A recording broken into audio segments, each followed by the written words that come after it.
नमस्कार दोस्तों, स्वागत है आपका बालाजी एस हिंदी क्लास में। तो चलिए, इस क्लास में हम ईवीएस का प्रैक्टिस सेट हल करेंगे।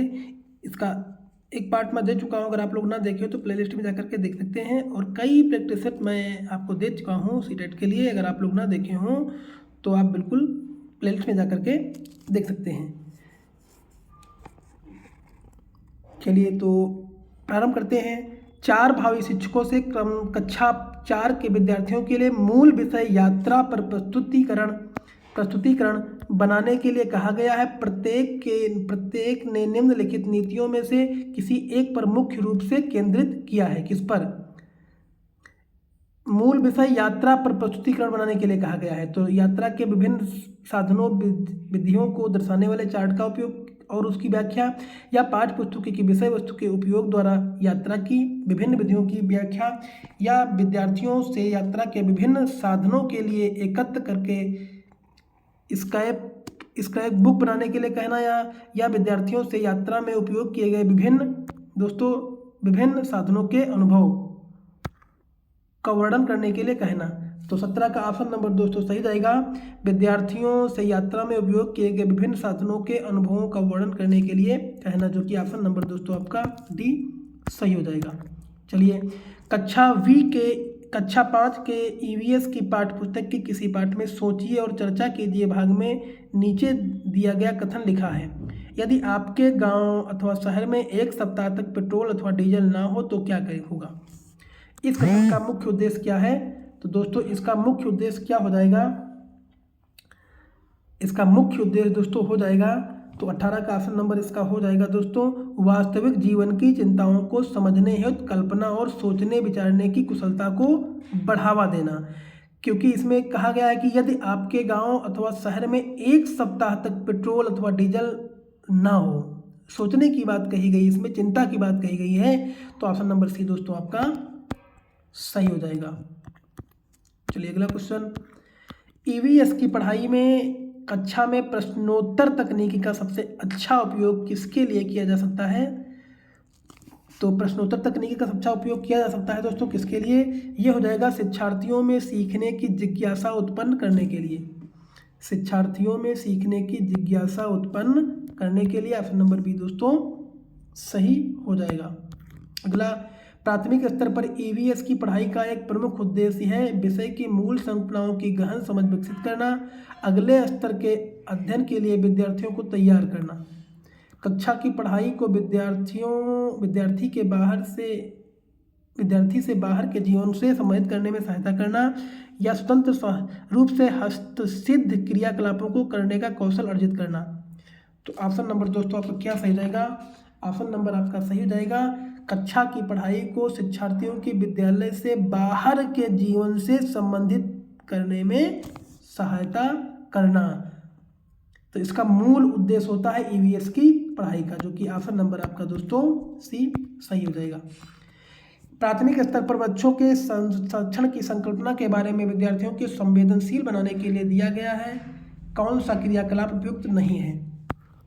तो उसमें जो क्रियाकलाप उपयुक्त नहीं है वो दोस्तों हो जाएगा कि बच्चों को लकड़ी के लट्ठों का भंडार दिखाना, जो कि ऑप्शन नंबर दोस्तों सी सही हो जाएगा।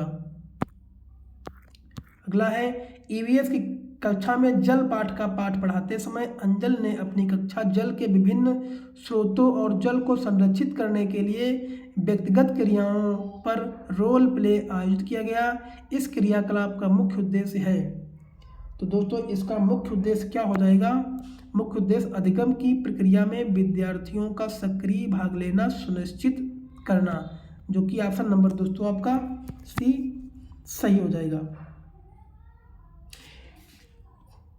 चलिए अगला क्वेश्चन, प्राथमिक स्तर के ईवीएस की पाठचर्या को शुद्ध विज्ञान और सामाजिक विज्ञान की संकल्पनाओं को सम्मिलित करके विकसित किया गया है। ऐसा करने का मुख्य उद्देश्य क्या है? तो दोस्तों मुख्य उद्देश्य ऐसा करने का हो जाएगा,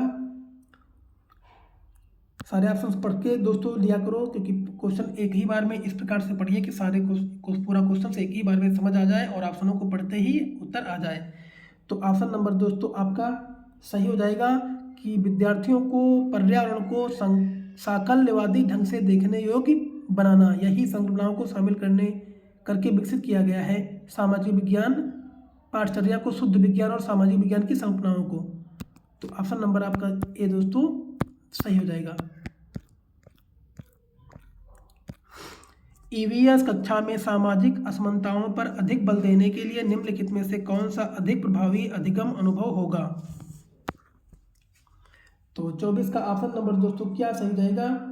ऑप्शन नंबर दोस्तों सही हो जाएगा विद्यार्थियों से समूह परियोजनाओं का भार अपने ऊपर लेने के लिए कहना, जो कि ऑप्शन नंबर आपका डी सही हो जाएगा।